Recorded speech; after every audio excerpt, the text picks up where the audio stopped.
Boa tarde a todos. Sejam muito bem-vindos aqui a essa audiência pública sobre a institucionalização da censura.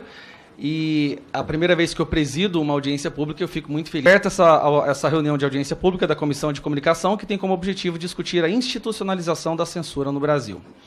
A realização dessa reunião decorre da aprovação do requerimento número 1 de 2023, da minha autoria e subscrito pelos deputados Júlia Zanata, Felipe Barros, Franciane Bayer e Mário Frias. Informo que a audiência está sendo transmitida pela página da Câmara dos Deputados e pelo YouTube, no canal oficial da Câmara. Inclusive, eu recebi uma mensagem recentemente dizendo que, de acordo com a demanda e a quantidade de pessoas que gostariam de participar, vários canais da Câmara estão, nesse momento, transmitindo essa audiência também. Vamos lá. Para participar da audiência pública, foram convidados as suas senhorias: o senhor Alexandre Garcia, jornalista; o senhor Rodrigo Constantino, jornalista; a senhora Ana Paula Henkel, jornalista; o senhor Paulo Figueiredo Filho, jornalista; a senhora Camila Abdo, jornalista; a senhora Bárbara De Stefani, comentarista;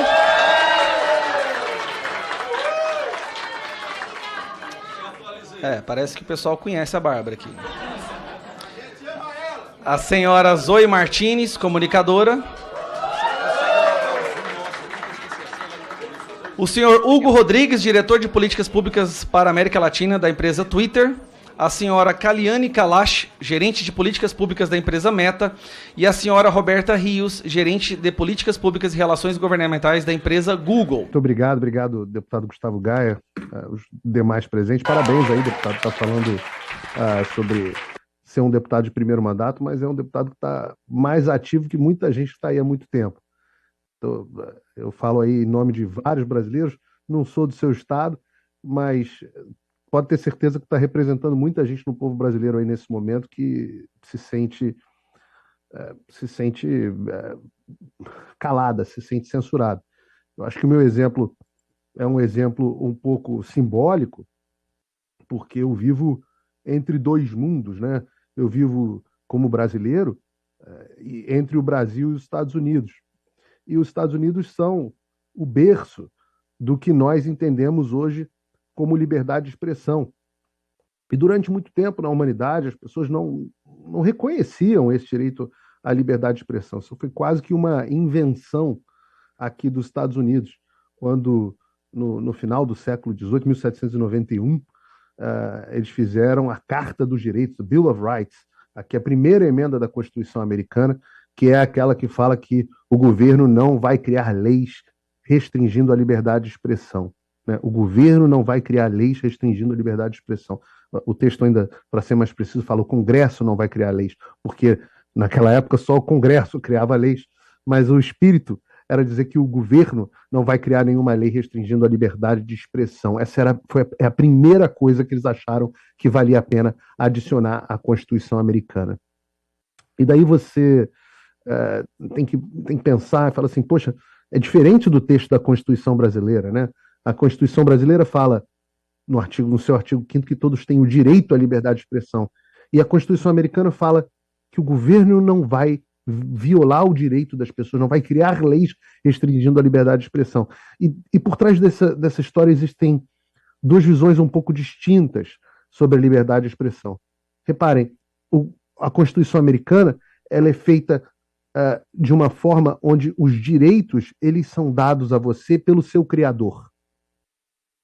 Os direitos não vêm do governo. Não é o Alexandre de Moraes que me dá o direito à liberdade de expressão. Não foi o Constituinte de 88 que me deu o direito à liberdade de expressão.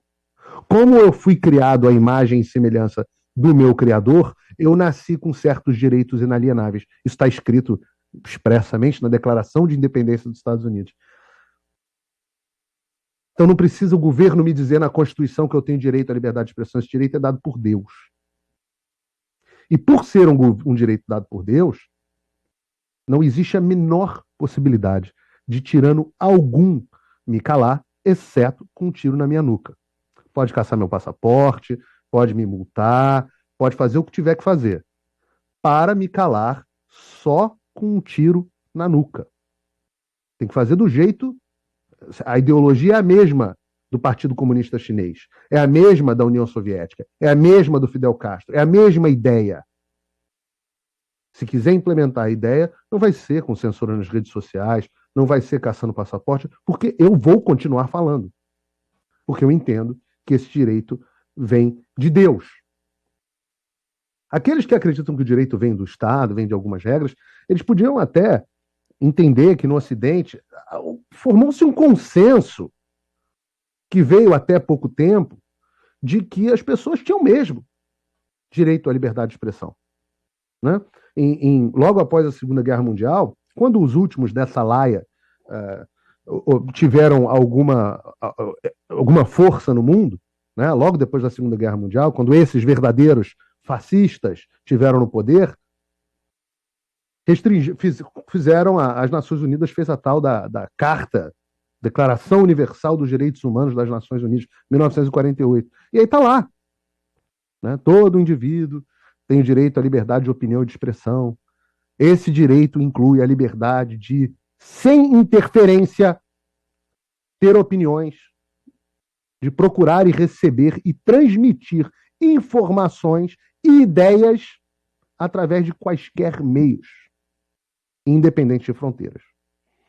Então, aqui de onde eu estou, nos Estados Unidos, ainda protegido pela Primeira Emenda,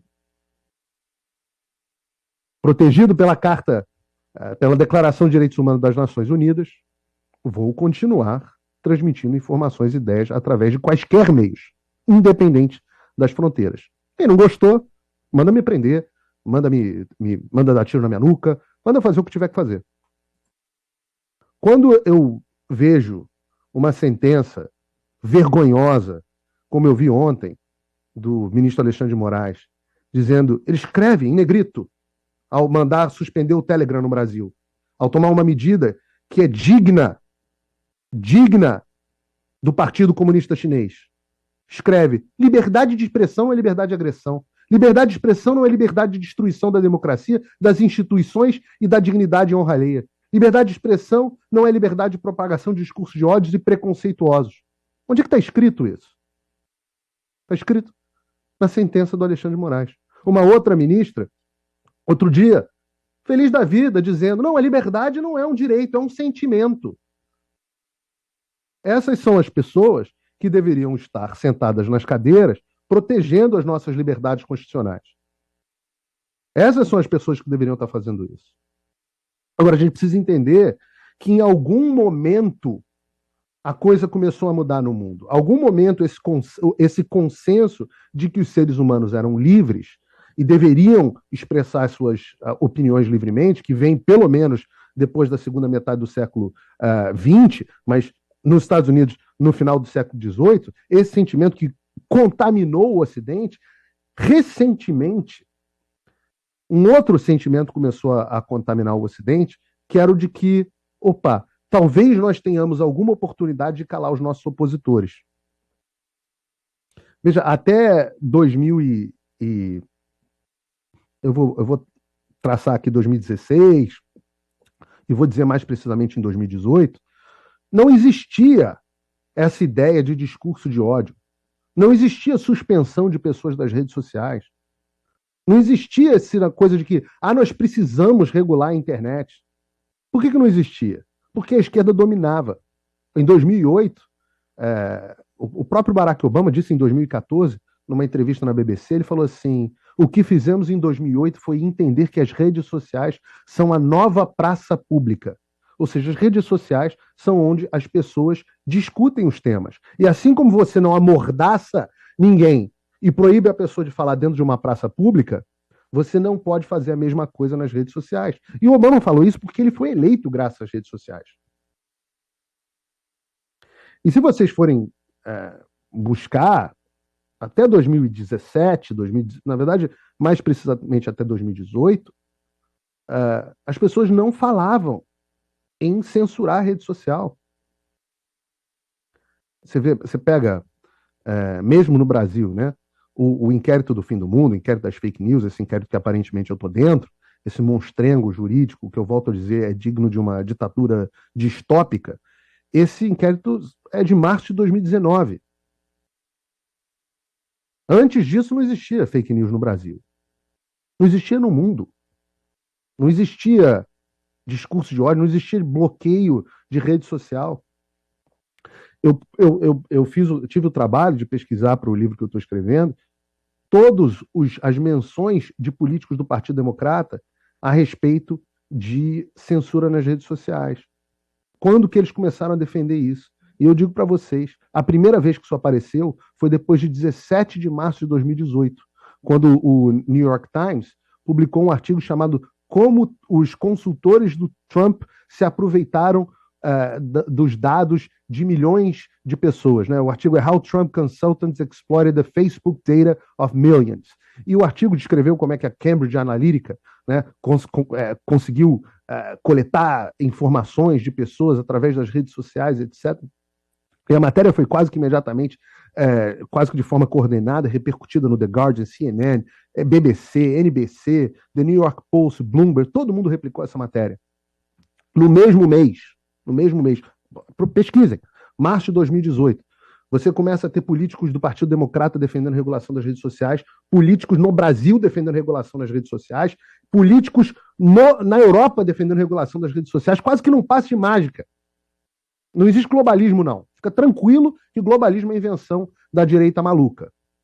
Mas no Brasil, nos Estados Unidos, Europa, como que num passe de mágica, depois de uma matéria do New York Times, todo mundo começa a defender esse troço. O que estava acontecendo em 2018? Começou o perfil a temporada de suspensão de perfil na rede social. Todas as mídias, Facebook, esses hoje que ficam se vitimizando agora com o PL da censura, todos esses agora, eles passaram a implementar políticas de verificação de fatos, começaram eles a fazerem remoção de perfil. Todos eles. O Facebook ainda tomou uma multa bilionária da FCC e começou a rapidamente, o YouTube atualizou a sua política em 2018, o Facebook atualizou sua política em 2018, a Meta, né? Todos eles passaram a atualizar suas políticas. Todos eles passaram a utilizar o tal dos verificadores de fatos. Verificador de fato, para quem não sabe, é um cartel de informação. International Fact-Checking Network. Tudo faz parte do Poynter Institute. Vocês vão pesquisar o que é isso? É uma rede que recebe doações de bilionários. Parece teoria da conspiração, né? Mas vocês vão lá olhar George Soros, Craig Newmark, Pierre Omidyar, esses caras todos bilionários. Bill Gates, esses todos bilionários fazem doações deduzidas dos impostos para essas fundações criarem um cartel de informações. Para quem não sabe o que é International Fact-Checking Network, procurem. Para quem não sabe o que é Trusted News Initiative, procurem. As empresas, o cartel de mídia no Brasil fazem parte dessas associações. O que essas associações fazem? Elas criam um cartel onde uma informação, quando ela é considerada verdadeira por dessas agências verificadoras que fazem parte desse cartel, elas são disseminadas para todas as outras automaticamente. E quando uma informação falsa é sinalizada, ela é sinalizada por todas essas. E os algoritmos das redes sociais, hoje com o Twitter File nós sabemos disso, os algoritmos das redes sociais escondem o que está fora da narrativa oficial. Vocês sabem o que significa isso? Significa que o mundo tem verdadeiros donos da verdade. E que esses donos da verdade são meia dúzia ou uma dúzia de bilionários poderosos no exterior. Vocês acham que é coincidência? Veja, o Brasil, de novo, forma coordenada, eu falei 2018 começou nos Estados Unidos, 2019, 2018, primeiras reportagens, 19 de outubro, a G1 publica a notícia, como funcionam as fábricas de fake news no Brasil. BBC, fake news, 4 boatos que viralizaram nas eleições, 22 de outubro de 2018. Tem a reportagem clássica da Folha de São Paulo, empresários bancam campanha contra o PT pelo WhatsApp. Lembram disso? Super interessante, todo mundo no Brasil, do dia para a noite, como num passe de mágica, começou a falar sobre fake news. A Patrícia Campos Melo publica um livro de fake news, livro de cabeceira do Alexandre de Moraes, Máquina da Mentira. Patrícia Campos Melo, jornalista da Folha, que dessa série de reportagens, aquela aqui, da polêmica, do negócio de dar o furo, não sei o quê, é essa mesma.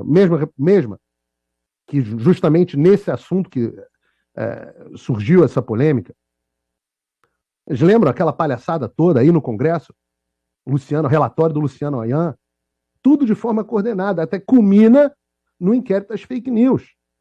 De forma que em 2018, 2019, foi construído um aparato tão grande de supressão da verdade que envolvia grande mídia, agências verificadoras de fatos, mídias de redes sociais, o judiciário brasileiro passando por cima de todas as leis.